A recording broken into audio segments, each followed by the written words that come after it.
I was always the quiet one in my family. Not because I didn't have opinions, but because someone had to keep the house from falling apart.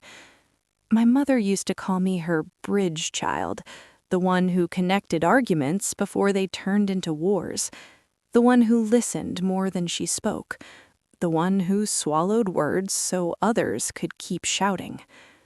At first, I thought it was a compliment.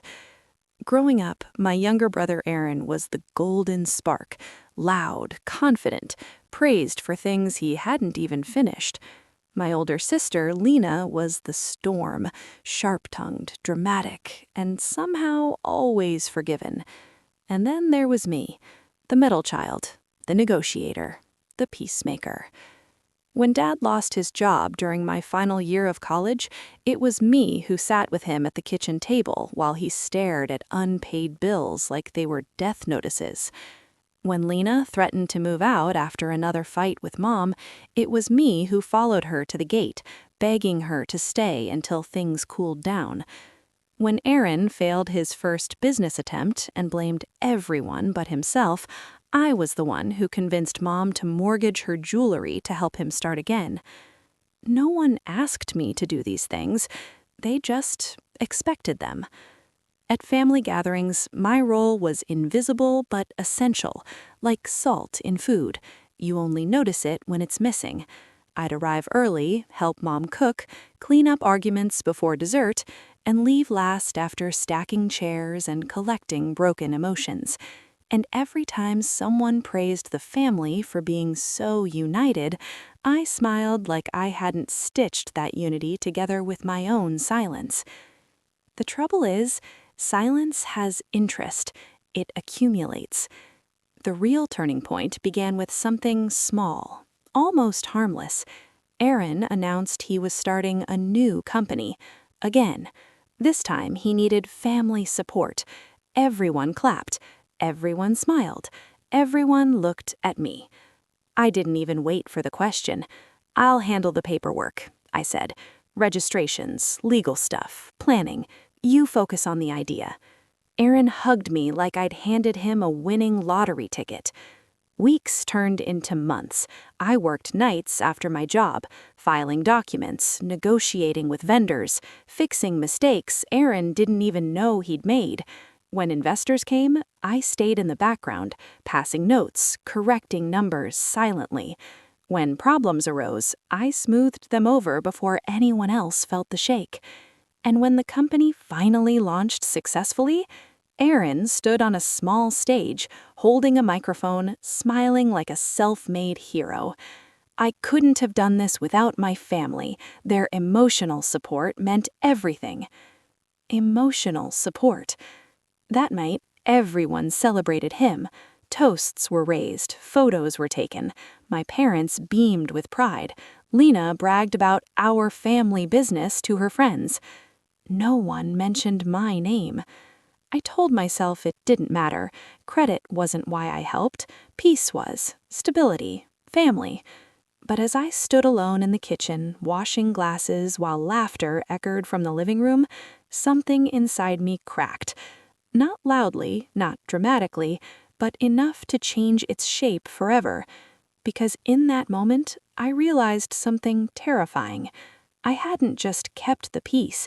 I had taught them that my silence was free, and they were about to collect it again, at a cost I never agreed to pay. I thought being invisible kept me safe. I didn't know it was making me replaceable. And the next family favor they asked for would cost me everything. The next favor came wrapped in compliments. It always did. Mom called me one afternoon, her voice soft in that careful way she used when she wanted something but didn't want to say it out loud yet. "You know how proud we are of you, right?" she began.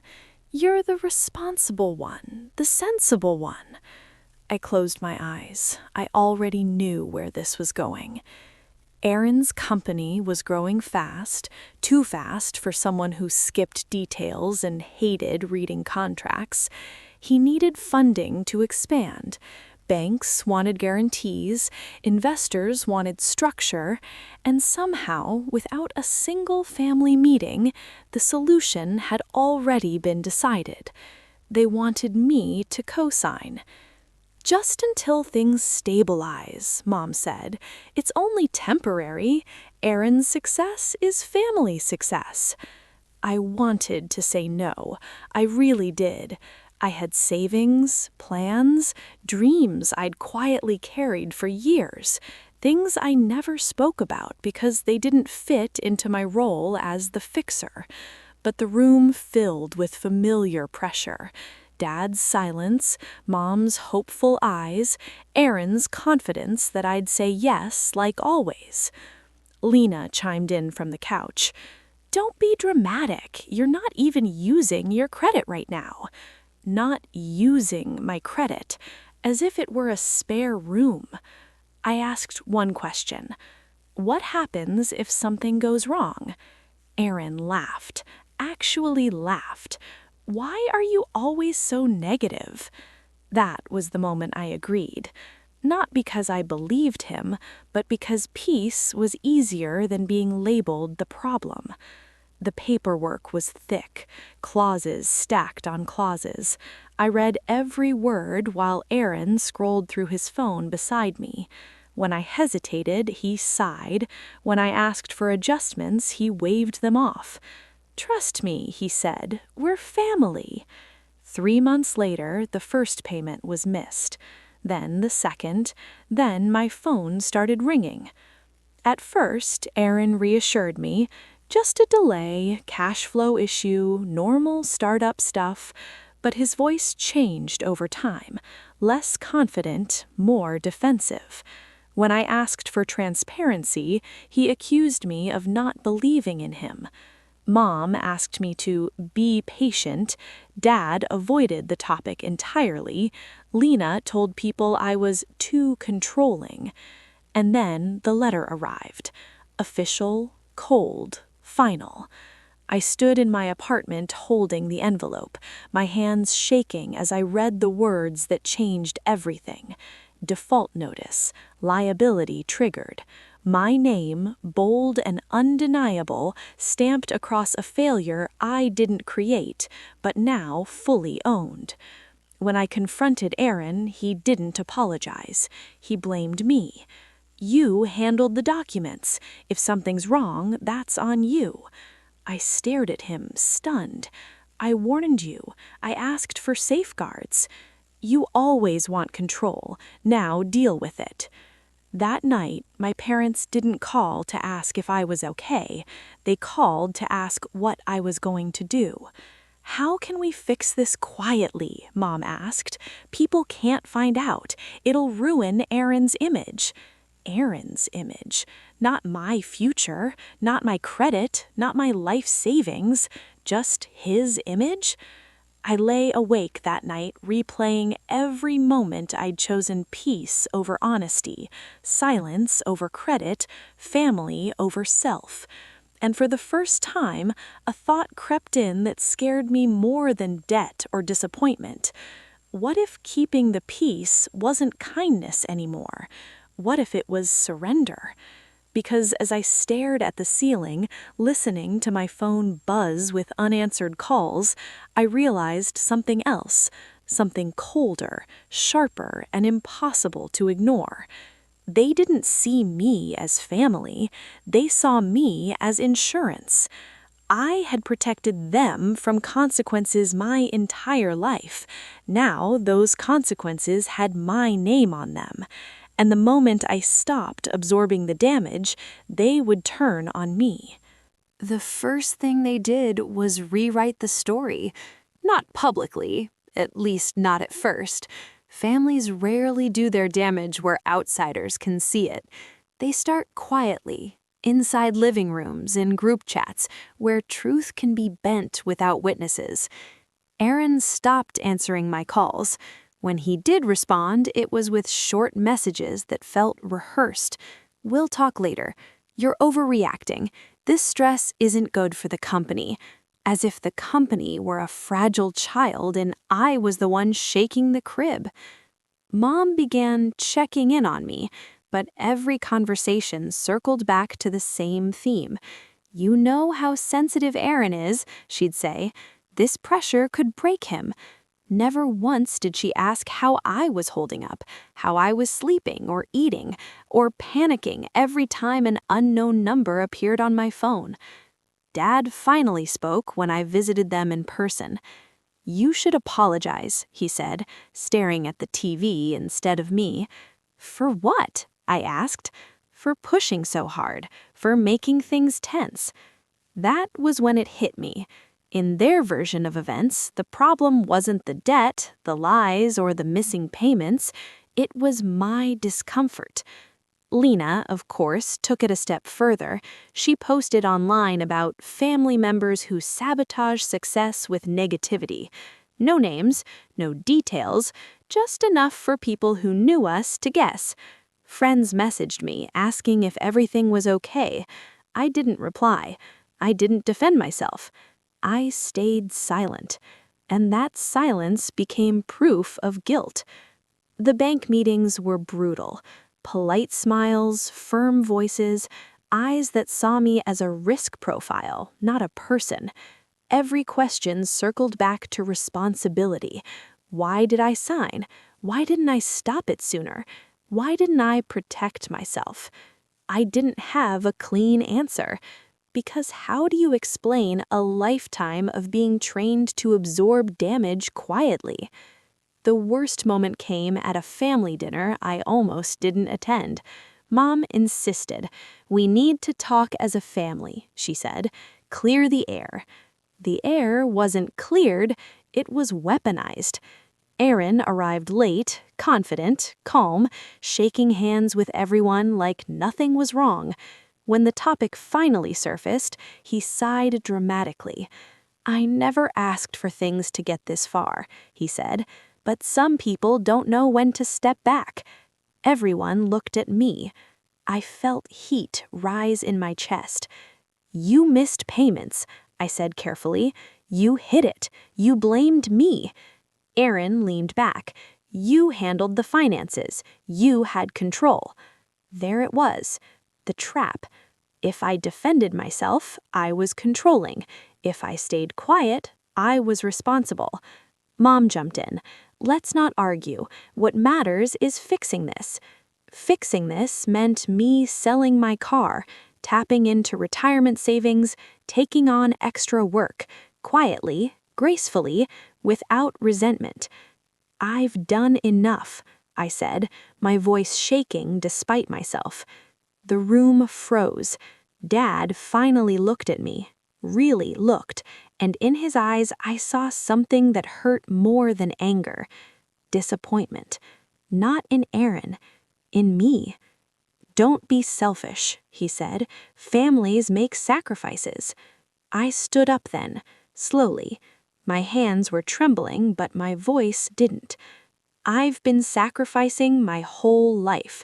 You just never counted it." No one followed me when I left. No one called that night.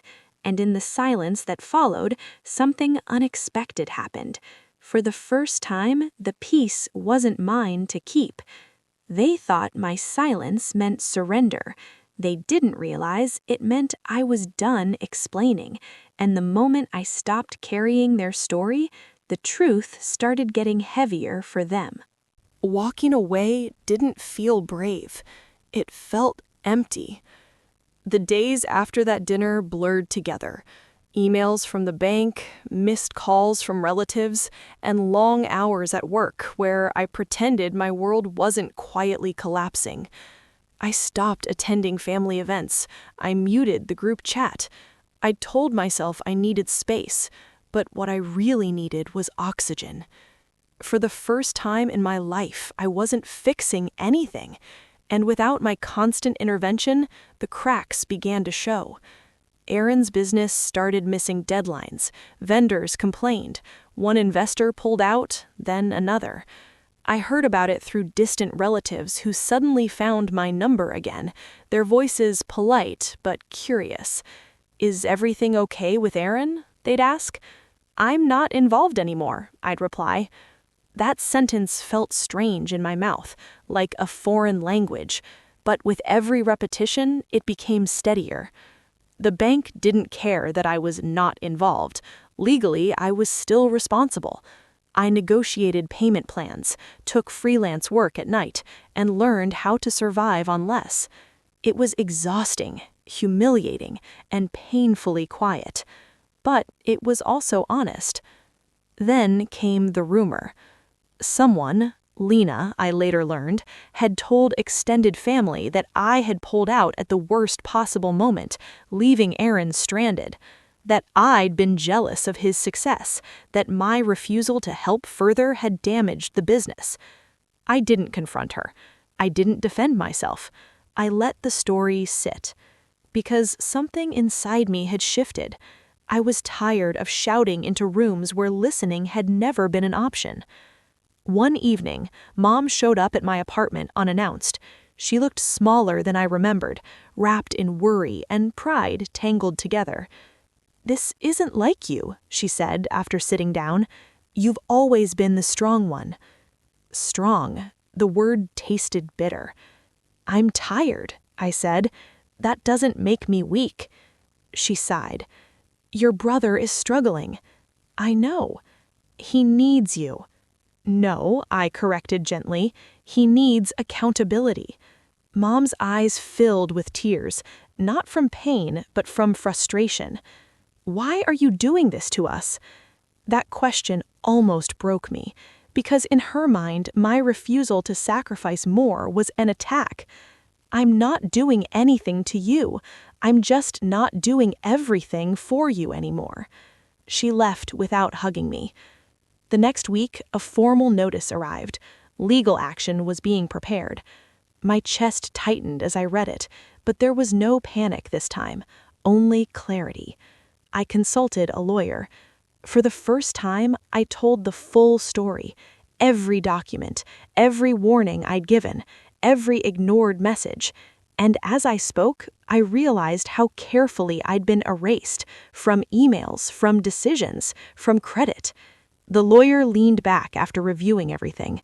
"You've been carrying this alone, and you shouldn't have." That night, I slept better than I had in months, because walking away hadn't destroyed my family, it had revealed them. And I knew then that the next move wouldn't be quiet, not angry, just precise. They thought my absence would force me back into line. They didn't know I was preparing to step forward alone.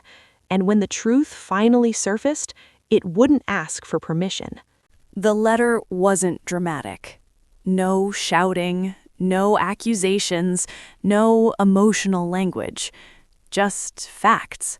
My lawyer drafted it carefully, every sentence backed by documentation, every claim tied to a timestamp or signature.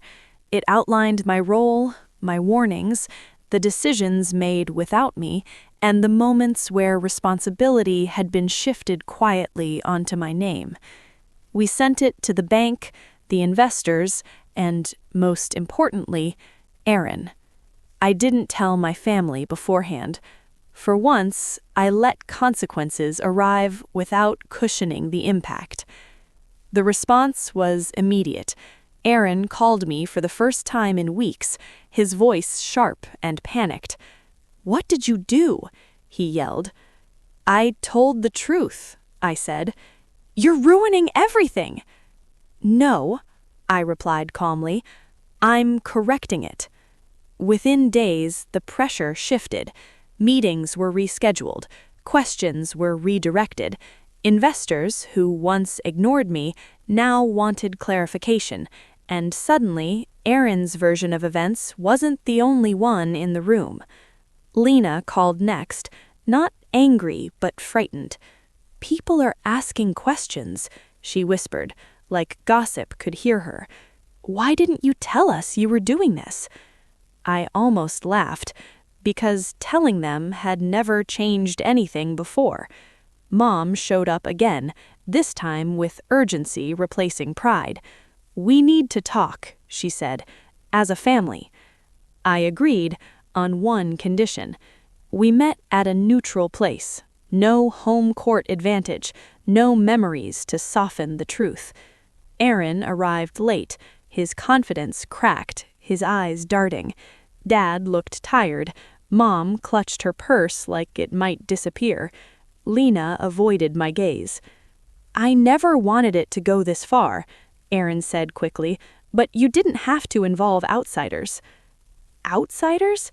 I asked. "You mean the people who were funding your business?" Dad finally spoke. "Why didn't you come to us first?" I took a breath. "I did, repeatedly. You told me not to make things tense." Silence. For once, no one rushed to fill it. I kept the peace, you kept the credit, and when things went wrong, you kept the blame for me too. Mom's lips trembled. "We didn't realize." "You didn't want to," I said gently. That was the hardest part to accept, not that they hurt me, but that they benefited from not seeing it. The meeting ended without resolution. No apologies, no dramatic reconciliation. But something important had changed. The story was no longer theirs alone. Weeks later, the legal outcome was decided.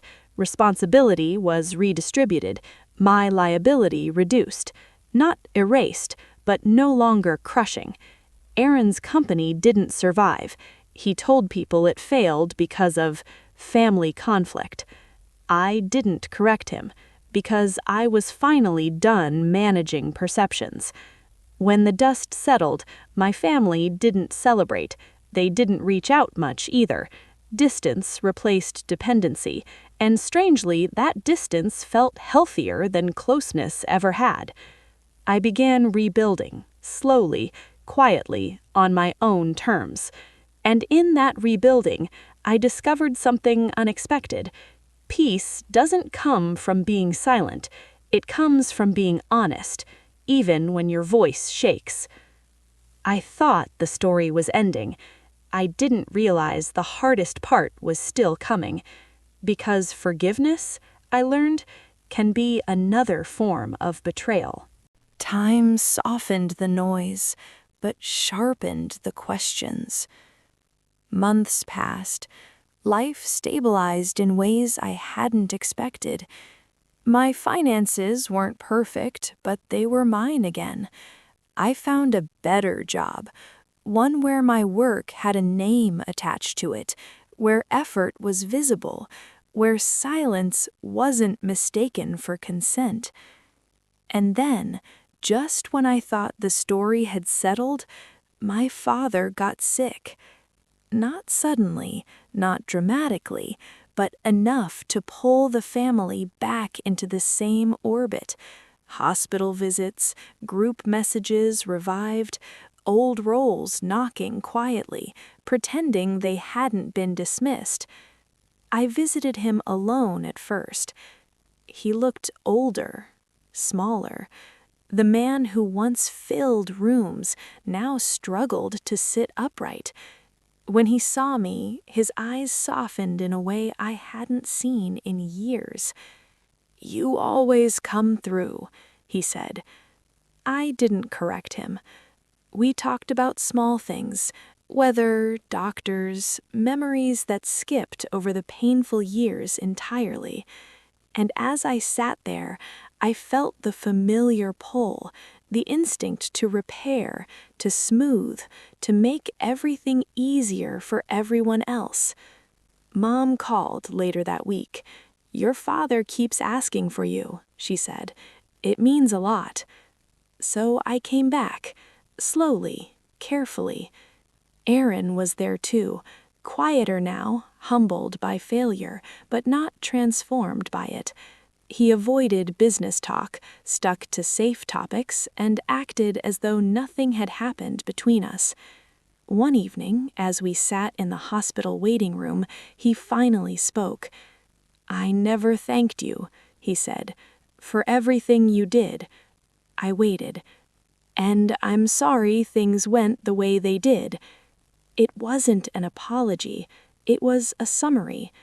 Still, my family watched me expectantly, as if this moment required a performance, acceptance, forgiveness, closure. Mom reached for my hand. "Families make mistakes," she said. "What matters is moving forward." I looked around the room and realized something painful. They wanted peace again, and they wanted me to provide it. Forgiveness in this context wasn't about healing, it was about erasing discomfort. I nodded politely. I stayed kind. I didn't reopen wounds. But I also didn't step back into my old role. When Aaron hinted at a new idea weeks later, I shut it down gently but firmly. I can't be involved in any capacity. The room went quiet. "That's not very forgiving," Lena said. "I've forgiven. I just won't repeat myself." They didn't like that. Forgiveness, I learned, is threatening when it comes with boundaries. Dad recovered slowly. Life returned to a cautious normal. Invitations were extended but not insisted upon. Help was requested less frequently. And in that space, I understood something I wish I'd known earlier. You can love people and still refuse to be their solution. I thought forgiveness would bring us closer. Instead, it revealed who missed my silence and who only wanted me back if I stayed small. The last time we all sat together, there was no crisis, no illness, no emergency, no favor waiting to be asked. Just a quiet afternoon at my parents' house, sunlight slipping through curtains that hadn't been changed in years. The kind of ordinary moment that once made me feel useful, alert, prepared, necessary. This time, I felt present. Conversation drifted carefully. Safe topics, small laughs. Everyone moved around each other like furniture that had been rearranged and not quite trusted yet. I noticed how often pauses stretched now, how silence no longer rushed to be filled. That used to be my job. Aaron talked about working a regular job now. Nothing flashy, no grand visions. He sounded smaller, but more real. Lena mentioned being tired of expectations, of comparisons. Mom listened more than she spoke. Dad watched all of us like he was memorizing the room. At one point, Mom turned to me. "You've changed," she said. I nodded. I had to. She looked like she wanted to say more, but didn't. And that was okay, because for the first time, I didn't need validation to know who I was. I didn't need to be praised for sacrifice or thanked for restraint. I had learned that being needed isn't the same as being valued. When I left that evening, no one asked when I'd be back. No one asked for help. No one needed me to fix anything. The air felt lighter. Later that night, I thought about all the years I'd mistaken peace for absence of conflict, how I'd believed love meant endurance, how I'd accepted invisibility as the price of belonging. I don't blame my family entirely. Roles once assigned are hard to break, and I played mine well, too well. But I also learned this: keeping the peace at the cost of your voice isn't peace, it's quiet self-erasure. Today, my relationship with my family is calmer, not because I absorb the tension, but because I no longer participate in it. I show up honestly. I leave when I need to. I help when it's healthy. I say no without explanation. And when credit is given now, I don't wait for it, because I've already claimed something better: myself. I kept the peace for years, and lost myself doing it. When I finally chose my voice, they lost their favorite silence, and I gained a life that finally sounded like my own.